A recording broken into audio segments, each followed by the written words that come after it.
Hi guys, and welcome to the next video.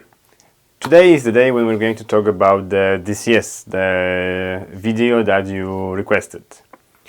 So I'm going to split it definitely to at least 3 parts or 4 parts where I'm going to describe different things in the DCS because it's a big topic, guys. And we're going to start with some basic info and we'll go to the more advanced things. So let's get started. Alright, first of all I wanted to say that it took me some time to decide whether or not I want to make that video, because there's one thing I would like you to know and I want to tell it out loud. This is a safety feature, guys, and if you are not fully aware how it works or you don't understand, either ask, hire a contractor, take a training. This is not something that I think can be taught just from the videos. However, I'll try to explain it as good as I can. I'm saying that because you are right now getting to the line, to the point where you are going to interfere with a safety. That means interfering with people or different objects. That's meaning you can injure somebody, cause a harm, and so on and so on. That's why I'm just advising you to double check. Maybe it's better to hire a contractor, maybe it's better to take the classes, maybe it's better to double check what you've done, and so on and so on and so on. So that's just for you. So you know that I want to help you, but just always keep in mind that that is serious stuff. Okay, so what is a DCS? What does it mean? So DCS stands for Dual Check Safety. That's the full description. So the Dual Check Safety position and speed check function is used to control, it has 2 functions. One of them is to control the robot movements and robot speed. So another function is the safety function to control the IOs. Now there are actually many options in the DCS. One of them are standard, that means you get it when you get the DCS option, so that's the e-stop function. And in the e-stop function you're going to have your deadman switch, the operator panel e-stop, teach pendant e-stop, the fence inputs, the NTED input, the external e-stop input, and I think the robot disconnect input. That's a standard feature that comes with the DCS. The next are options that you have to buy, and depending on the network that you have, you can have a Profinet safety, you can have the Ethernet IP safety, you can have the DeviceNet safety. Then functions of the DCS, there is a speed and position check, and over there you can have the joint speed check, joint axis monitoring, Cartesian position check, Cartesian position monitoring, and T1 speed monitoring. If I will forget about something, I'm going to put it down in here, guys, so you know what options are there. The next one is the external mode, which means you are able to choose either if the robot is going to work in auto, in T1 or T2 with the DCS, so we don't need the key in the robot, the old school key. The safety can tell you where, well, right now you will run in T1, auto, and so on and so on. Then there is a bunch of other options that you have in there that I'm going to list right now. I'm not going to talk all of them because most likely you won't use it. I'm not saying, but it's not common to see those options. The one dimension, so the e-stop, which is the standard one, the Cartesian joint position speed check is the second most common option. Then depending on the network, either Profinet, DeviceNet or Ethernet IP safety, and the mode selector switch. So I've seen it sometimes, but it's not very common. but probably those that I mentioned are the one that you will see most often. Okay, going further. So the first topic I want to talk about in the DCS from the stuff that I mentioned is kind of the Save IO. Yes, because I will talk about the Save IO. That's the next option that you can get with the DCS. I forgot about the most important one. And that's the option I want to cover today, because it kind of has the little bit info from the eStop function, which is the standard function, and the Save IO, which we use in order to control more on the robots than just the eStop function, because you can control the position checks, the speed checks, and so on and so on. So that's like your base, I would say, when you're going to use the DCS as a real safety device. Because the question I got asked on one of the comments in my previous videos was that somebody is trying to building a cell and he wants to limit the robot movements using the DCS Cartesian position check function. And that is doable. And then it's not necessarily a safety function, because you're not really trying to keep the robot safe from people. You're just trying to keep the robot safe from hitting the other objects. And that can be done in multiple ways, guys. You can use the axis limit if it's possible. You can pursue and use the interference check option, which probably I think it's cheaper than DCS, and it's doing the same thing. You can build your 3D cell and then limit the robot movements. So that's not really safety related, but that I'm going to cover in the next video, because you can use the Cartesian position check or the other options to send some info to the PLC, or the PLC can send you some info regarding to that. So without further ado, let's get to the exercise, and then we're going to talk a little bit about the Save IO. See you on the exercise. Okay guys, welcome to the exercises. So today we're going to talk about the DCS and the Save IO function. So what is the Save IO for? It's working the same way as your digital inputs and outputs. The only difference is you're telling the robot internally your safety signals. So you're going to tell him when he's going to have some safety signals on, and when he's going to have some safety signals off. Now, based on the signal, if some signal is off or on, you're going to trigger eStop, you're going to choose mode T1 or T2, and so on and so on. But we're going to get to that in a moment. So first of all, what are they used for? So like I said, the eStops and stuff. So when you go to your alarms right now, in most of the robots, when you get to the robot, and if there's something not okay, when you open the door or stuff like this, you're going to see all of those red arrows having the DCS in the front. So like DCS safety output servo disconnect is not okay. DCS safety signal output external emergency stop. DCS safety signal servo off input is on, and so on and so on. Now those errors are generated based on your safety signals that are assigned in your Save IO. So let's go over there and let's talk about this a little bit more. So we're going to go to Menu, Next, System, and DCS.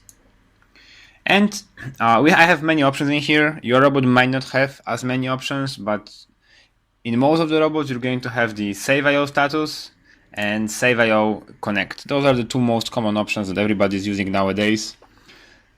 So don't worry about that. So first I'm going to talk about Save IO status. So we're going to hit detail on this one, and you're going to get into your Save IO status. What is it? That's just a display of your safety signals, inputs and outputs that you're actually receiving or sending. So in here you have all of the signals. I'm not going to describe all of them in here. You can take a look in the manual what they mean. I will post the manual name and number in the description, so you can go ahead and download it from the FANUC CRC website.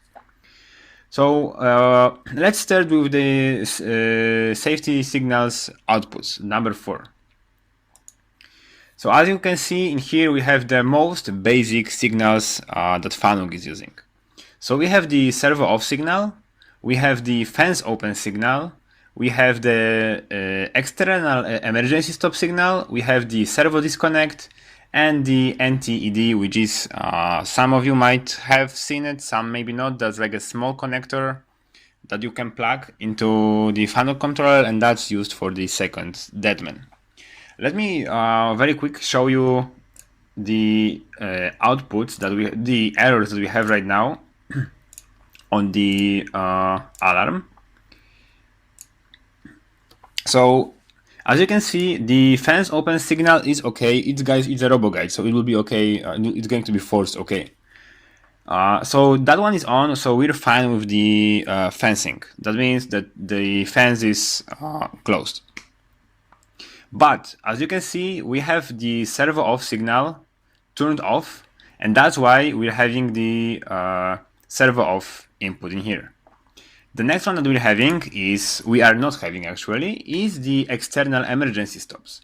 So as you can see, we have the next error in here. The DCS servo external emergency stop is in red because we're not getting that signal. And the last one that we have is the servo disconnect in here is also off. That's why we're having that error. So based on the safety status, you can find what's going on with the robot. You can take a look at the inputs as well.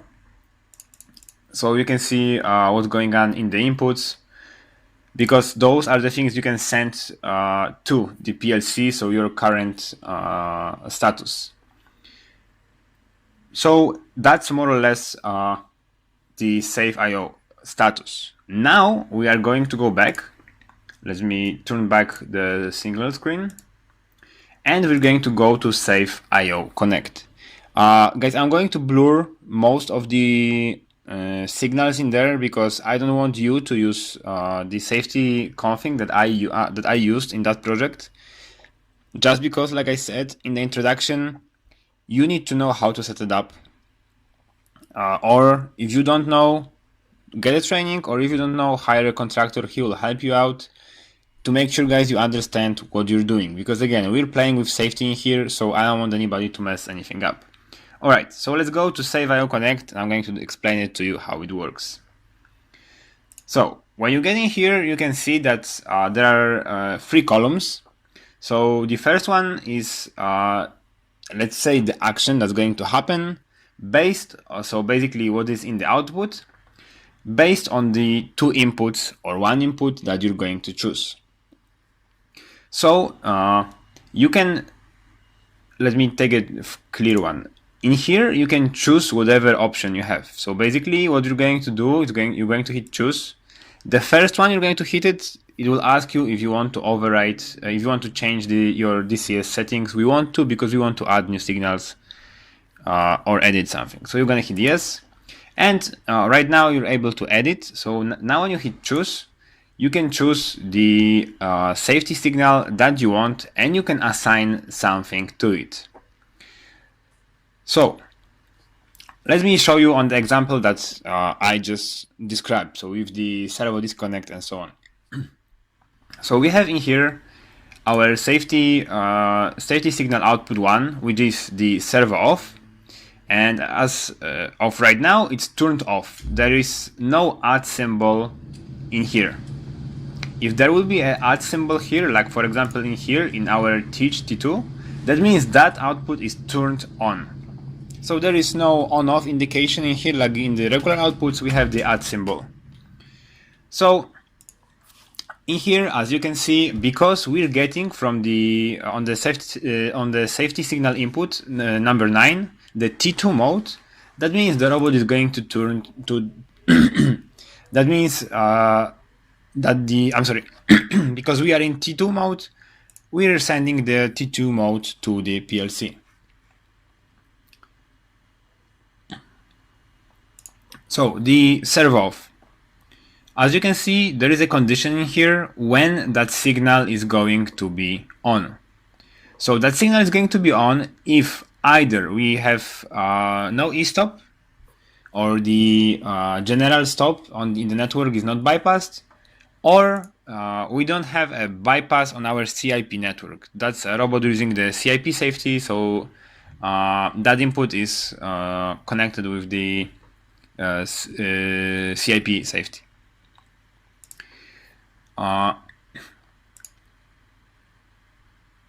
The next one is going to be the external emergency stop. And again, if there is no e-stop in our CIP safety network, or our network is not bypassed, sorry guys, I was wrong with the previous one, that's your internal bypass that you can turn on. So if you have a bypass on, if you do not have the bypass on, and you do not have the e-stop okay, then you will have your external emergency e-stop.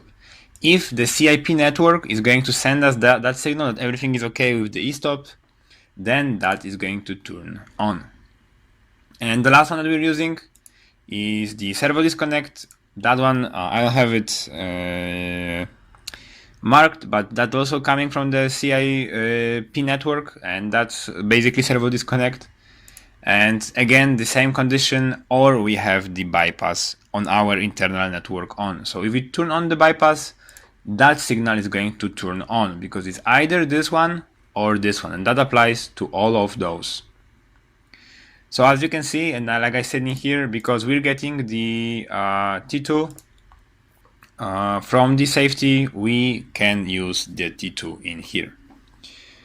So now let me show you what's going to happen when we change the settings. So I'm going to go to the double view, and I'm going to get rid of the external emergency stop. So right now, the condition for the external emergency stop is that your CIP input has to be on, or you need to have your internal safety network bypassed. So what I'm going to do is I'm going to change the condition in here. You can put a negation in here. So we're going to choose negation, which means that right now our external emergency signal is going to be on if the network is bypassed, or there is a e-stop in the network, or our safety is bypassed, which is not going to be. As you can see, as soon as I change it, there is a red marking, say changed, and you have immediately the notification that you need to apply your DCS parameters. So what you want to do, you want to go back, and right now you want to hit on apply and apply your DCS parameters. You're going to hit apply. It will ask you for the safety password, which you should know. You're going to put in the safety network, the safety password. It's going to show you the all of the changes that happened. So you will, as you can see, we changed this one. When you hit all, it's going to scroll through the screens to show you what happened, what changed. But you can also hit OK and apply whatever is in there. So you're going to hit to apply all. And as you can see right now, the Safe IO Connect changed to pending, because we're pending for the cycle power in order to apply our new settings. And as you can see, it says need to cycle power to apply the new needs to cycle power to use your new DCS parameters. So we're going to cycle power now.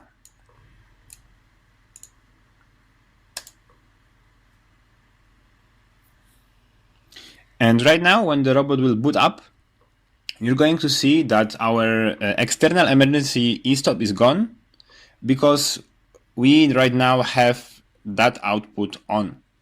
So you guys need to remember there's like an internal output that generates a message to the robot. So like in our case, it's going to generate the message that there was external emergency stop, but there is no more right now. So when we go to the alarms right now, you can see that the external emergency stop is gone. Why? Let's go to the DCS settings. We're going to go to this, we can go first to Save IO status, we can go to our safety outputs, and as you can see, the external emergency is on right now, which means there is no external emergency stop. Now when we go back and we're going to go to the Safe IO Connect and we're going to hit Detail, we're going to go to our external emergency stop, and as you can see, it is turned on because we do not have that output. That generates that input, I'm sorry. So that generates that output is going to be on, and that's how we get rid of our e-stop.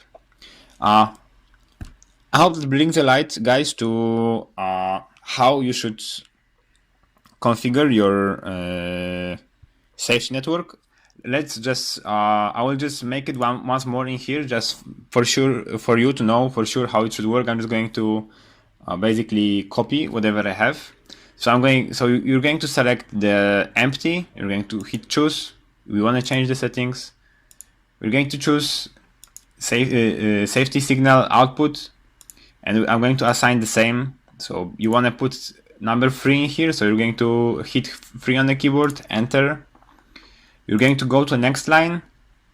You're going to choose whatever you want. In my case, it's going to be the same, the CIP network safety input.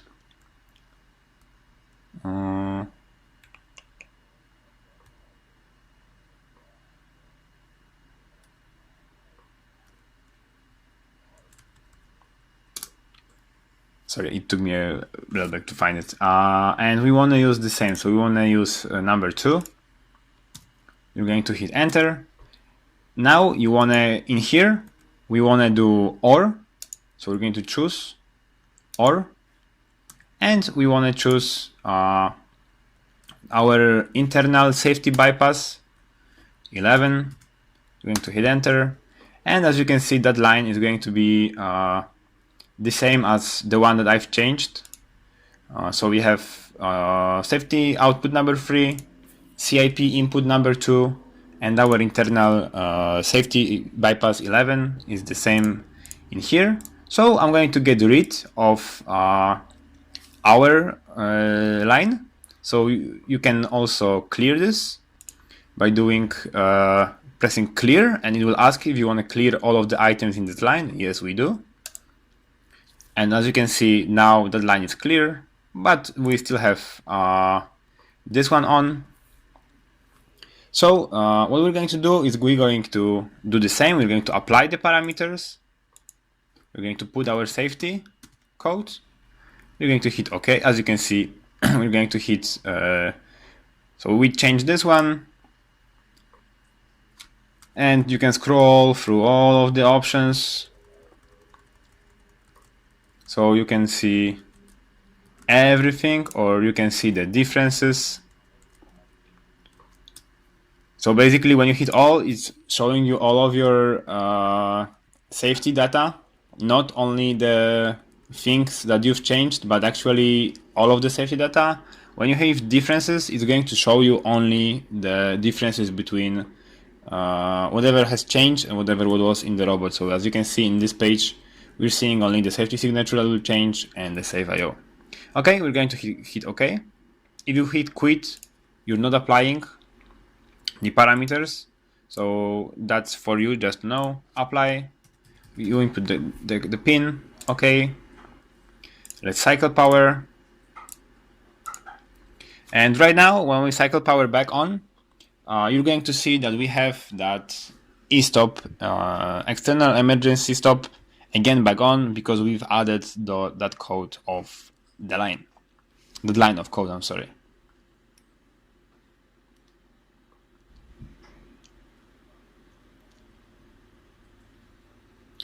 So over there, except for the regular safety inputs and outputs, if you have the option, you can use also different signals that are used in the safety, like the safety zones and so on and so on. But we're going to go to that in the next topic. So let's do 2 windows again. I'm sorry. And in here, as you can see, we have our external emergency stop back on when we're going to go to our DCS menu. You can see that the new line added, so basically we just kind of copy and paste the line that we had before, is in here, and it's causing us to have the e-stop. Okay guys, that's all from the exercise. If you have any questions, please put it down in the comment. Okay guys, and that's it for today. I hope you liked the video. Don't forget to like, subscribe, and like always, see you in the next video. Bye bye.